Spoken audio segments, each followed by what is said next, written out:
Hello and thanks for joining us from our studios in Israel. I'm Natasha Kirchak here with ILTV's Morning Briefing. At 3:30 p.m. today, the United States will finally be inaugurating its new embassy in Jerusalem, and Israel is making the final preparations. The move is an exciting one for Israel, but is likely to spark large-scale protests by Palestinians. 2,000 police officers have been deployed throughout Jerusalem to address security concerns of impending protests and riots. This morning, a reception is being held in Jerusalem's Waldorf Hotel for the U.S. delegation. The relocation of the embassy to Jerusalem breaks with the world consensus that the final status of Jerusalem should be decided between the Israelis and Palestinians. But those talks have been frozen since 2014, and U.S. President Donald Trump says his recognition of Jerusalem as the capital of Israel in December simply fulfills decades of policy pledges by Washington in the past. All 86 countries that have diplomatic missions in Israel have been invited to the inauguration of the new U.S. embassy, but only 33 have confirmed attendance. Delegates from Guatemala and Paraguay will of course be attending the event and are scheduled to open their own Jerusalem embassies later this month. The Israeli military is taking on a wave of massive protests along the Gaza security fence today. The so-called March of Return protests have been set to coincide with the moving of the U.S. Embassy from Tel Aviv to Jerusalem, which will happen later this afternoon. The Gaza Health Ministry claims that 90 Palestinians have been injured and at least 7 killed in clashes as Israel defends the border. Right now, 10,000 people are currently taking part in the protests, but more than 100,000 Palestinians are expected to join in. The I.D.F. is warning that hundreds plan to breach the Gaza border fence and massacre Israeli civilians. A small fire has already broken out on the Israeli side of the Gaza border after several incendiary kites were flown into Israel from the coastal enclave. Israeli firefighters and emergency personnel are on the scene. The military believes that the Hamas terror leaders of the Gaza Strip will focus their energies on a mass chaotic attack, but the IDF is also preparing for more direct armed combat, including attacks on troops along the border or kidnappings of IDF soldiers. The Shin Bet has just released a statement claiming that Iran is funding Hamas's efforts to promote violence and attacks against Israel under the cover of mass demonstrations at the border. Hamas leader Ismail Haniyeh traveled to Cairo on Sunday to meet with Egyptian intelligence officers who are expected to call on him to keep the demonstrations from getting out of control. The IDF is not relying on any of that, though, and dispatched 2 brigades along the border and another in the West Bank. Israeli military aircraft have also dropped leaflets over the Gaza Strip early this morning to warn Palestinians from approaching the fence separating the coastal enclave from the IDF. Hamas is trying to hide many of its failures by endangering your lives, the leaflets read.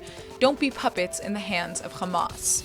The March of Return was slated to be weeks of nonviolent protests, but dangerous clashes have resulted in the death of at least 50 Palestinians. The Palestinian Authority is now urging Palestinians in the West Bank to join the March of Return rally as part of their national duty. The protests are part of Nakba Day, the Palestinian day to mourn the so-called catastrophe of Israel's founding. Normally, the event is commemorated on May 15th, but this year it's been brought forward a day due to the embassy opening. Protests began at 11 a.m. according to the National Committee for the Commemoration of the Nakba, and they're heading towards the Kalandia checkpoint on the outskirts of Jerusalem. At the same time, demonstrations are being held in other cities in the West Bank, including Bethlehem, Hebron, Nablus, and Jericho. On Facebook, the Nakba Committee is calling for Palestinians to reject U.S. President Donald Trump's recognition of Jerusalem as Israel's capital by clashing with Israeli forces at checkpoints. Jerusalem was quite the sight to see yesterday. Thousands of Israeli youth marched through the capital's old city as part of the annual flag dance parade to the Western Wall, a tradition that marks the 51st anniversary of Israel's capture of East Jerusalem. Israel seized East Jerusalem and the West Bank from Jordan in the 1967 Middle East War. The Jewish state then annexed East Jerusalem but declared the entire city the undivided capital of Israel. Until today, every year thousands of Israelis participate in the Jerusalem Day March to celebrate the historic occasion. But the Palestinians aren't happy about it. They want East Jerusalem to be the capital of their future state, and believe these festivities threaten that reality. Indeed, Israeli police deployed thousands of security officials across the city ahead of the march yesterday to make sure that there was no violence. About 30,000 people took part in this year's Jerusalem Day Parade, a march that comes just one day before the opening of the new U.S. Embassy in Jerusalem. Israelis are celebrating the big move of the embassy from Tel Aviv today because it breaks decades of U.S. policy and officially recognizes Jerusalem as the capital of Israel.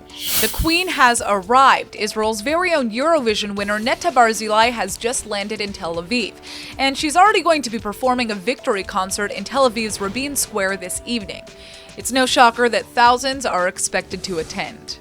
Netta landed in Ben Gurion Airport early this morning, where she danced to a crowd of waiting fans and journalists. Just hours after her win yesterday, thousands flocked to central Tel Aviv to celebrate.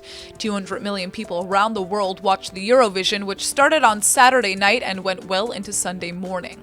Netta's Eurovision win marks the fourth for Israel and also guarantees Israel's right to host the event next year.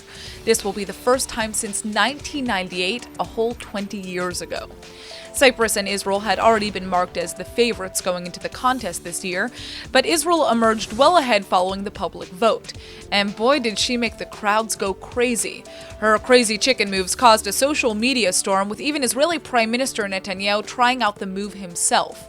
Wonder Woman Gal Gadot, of course, made sure to congratulate Netta online, posting a video of her acceptance speech in which Netta thanked the audience for choosing different and celebrating diversity. It looks like Netta herself represents a real Wonder Woman. That's all for now. I'm Natasha Kirchak, and see you later with our main daily broadcast from Israel at 2 p.m. Eastern Time.